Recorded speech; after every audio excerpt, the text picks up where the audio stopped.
This is the Horse Radio Network. This is episode 824 of Horse Tip Daily. A different horse tip, a different equine topic, a different equestrian expert every day. Horse Tip Daily brings the world of equine knowledge to you, one day at a time.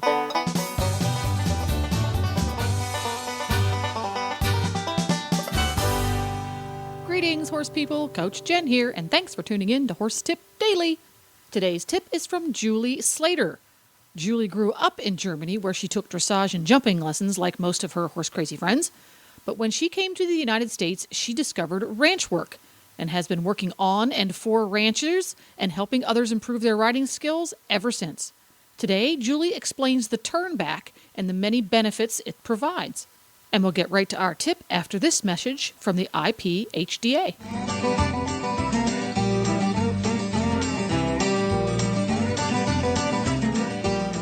The International Performance Horse Development Association, or IPHDA, is an online horse association providing its members educational opportunities and virtual horse shows in a wide range of classes, from ranch work to reining to barrel racing.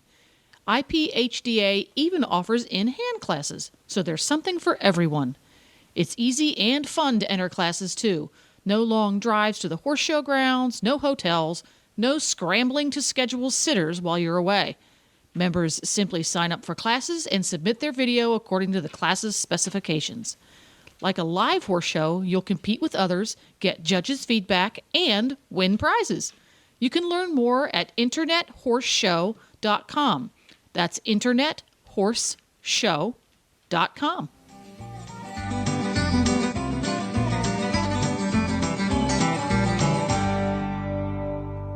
So once again, Juli Slater is here with me on Horse Tip Daily to give me and all of our listeners out there some really great tips on becoming a better rider and doing a better job of training our horses. What do you have for us today, Juli? Okay, well, today, last time I talked a little bit about stopping, and Jennifer kind of asked me about using the arena rail and all, and I said, no, we don't want the arena rail. We'll just get away from the arena rail. But this time, I am going to tell you about using the arena rail. Oh, goody! And we are, and we're going to go right back to the stopping, but not necessarily just the stopping. You're going to add more to it, aren't you, Juli? You're going to pile more on. Yes. I am. Yes, you are. Sorry. I'm sorry. Well, we're actually going to talk about the turn back, which to me is probably the most valuable training move that I can teach my horses. I teach it pretty much first, right? Before loping, before trotting even. I teach it in the round crowd, first time under the saddle, I just start working on the turn back and getting that right. Now, everybody's seen the turn back. If you've ever watched a reining horse perform, you've seen the turn back. If you've ever watched a cutting horse go back and forth on the cows, you've seen a turn back. There's some different ones. You've got your barrel racing type turn backs, and they're a little bit differently, but you can use those to. What I'm going to be talking about today is about the same thing. You can use whichever one it is that you want. Now, the turn back is where you come in at a trot or a lope or even a walk, and you stop, and then you turn your horse 180 degrees and you go the other way. That is, and you start again into a walk or a trot or a lope. That is, the description of the turn back. Now, most people like to enter a little bit of a backup in there, and that's real good to do, but for the purposes of, this 10-minute tip, we're not going to go into the backup.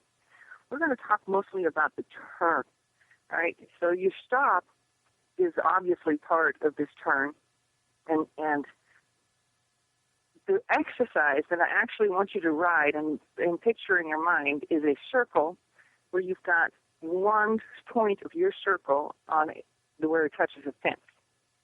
Okay, here's your fence, Jennifer.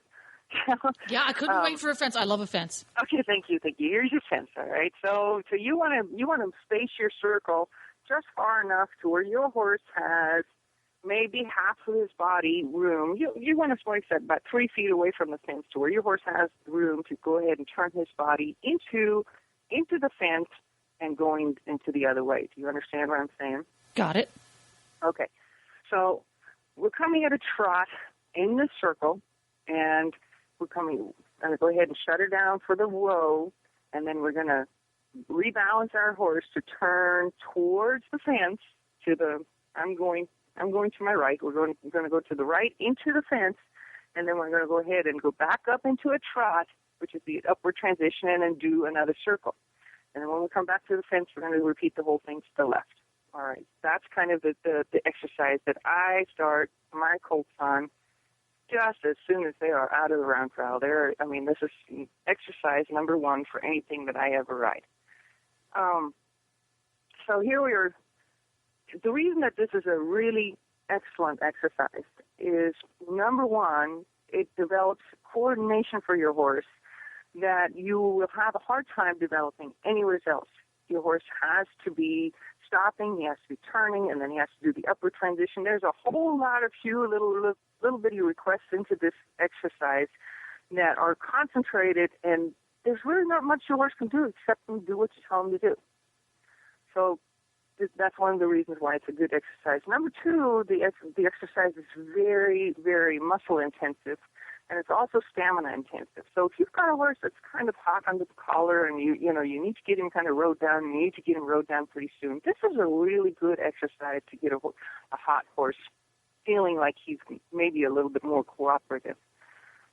This is also kind of even though it might seem kind of simple to you, but this is a hard exercise for your horse's mind. Yeah, there's a lot of things going on when you ride a turn back against the fence. He's got to stop, he's got to clear the fence, and then you're going to tell him to go again. And then he's got to go and run around that circle in just about the right amount. And then he sees that fence coming back up, so he's going to anticipate a little bit. Well, when do you want to stop? There's just a lot of conversation that's going on between you and your horse that's going to make him listen to you. Yeah. And the more you make your horse listen to you, the more better. he's going to listen to you. Would you recommend, okay, here I am, Susie the beginner, having ridden this properly, is it a good idea for someone who's never ridden a horse that's already been trained to do a turn back?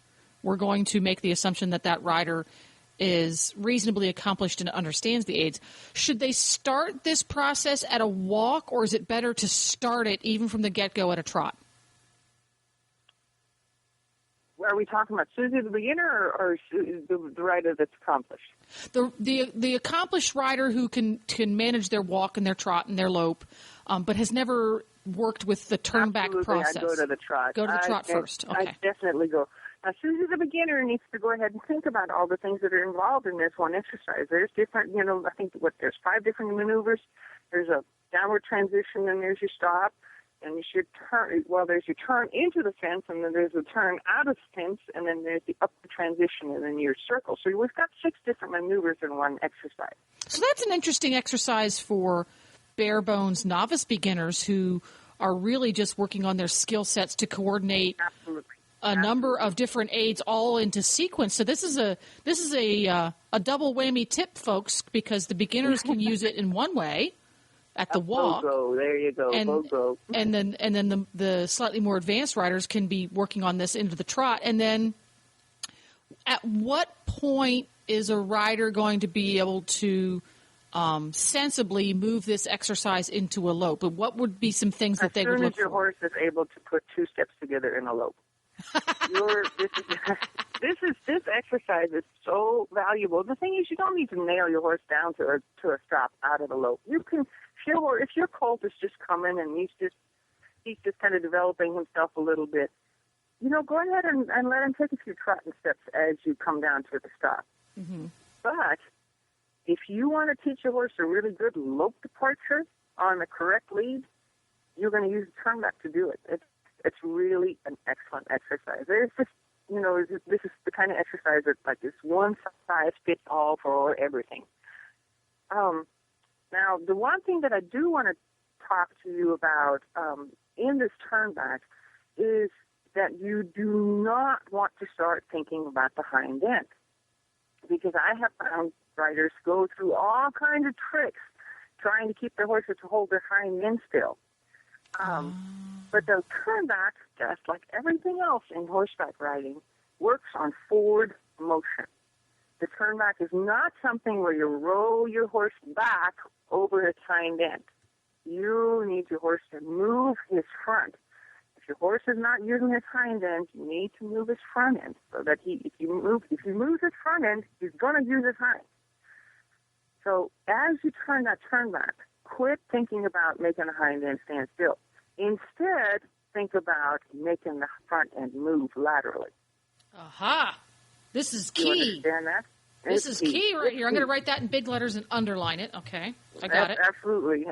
You do want to do that.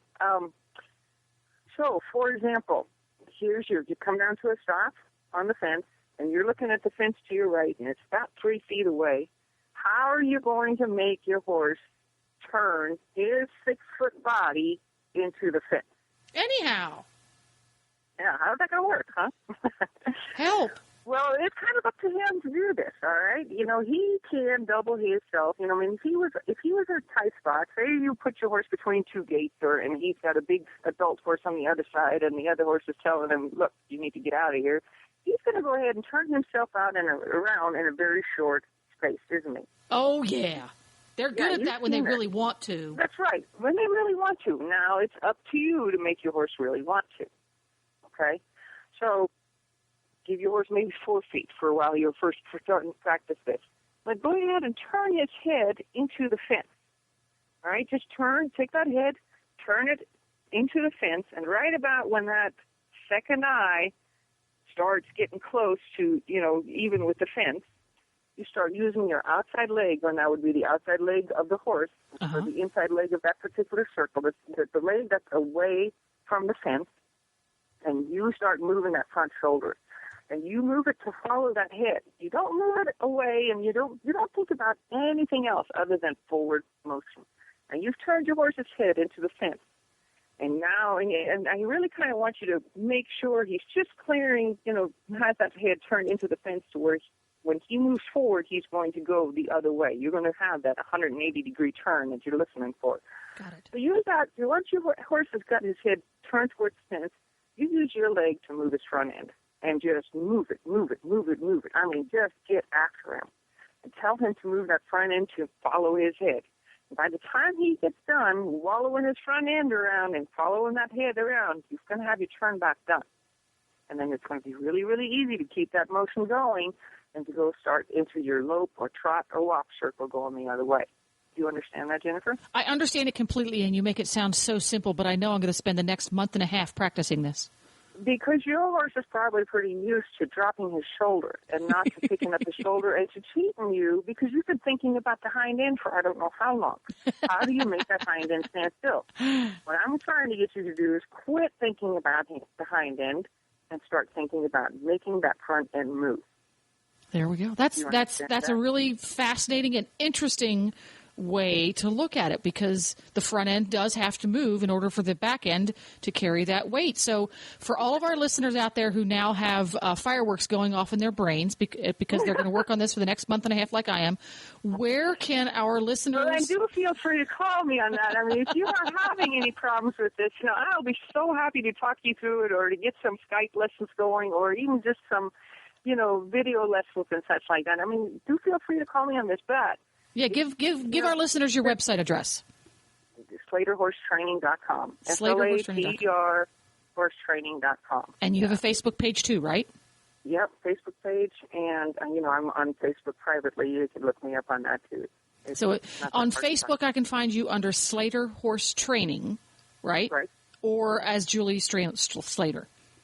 That's right. Got it. Right, yeah. As usual, Juli, tons and tons of really great information, practical ways that we can become better riders and do a better job of training our horses. We will be seeing you again soon here on Horse Tip Daily. And that's a wrap. To listen to more tips on everything from barn care to websites for horse people, just go to horsetipdaily.com and look for the topics drop-down menu on the left. And don't forget to support our sponsors here on Horse Tip Daily because they make these podcasts possible. Today's podcast has been brought to you through the generous support of the IPHDA, Online Horse Show Association, and so much more. You can find them online at iphda.com and at internethorseshow.com. The Horse Radio Network and the Horse Radio Network hosts are not responsible for statements of guests or their opinions. Use your own judgment when listening to the tips provided by the experts on Horse Tip Daily.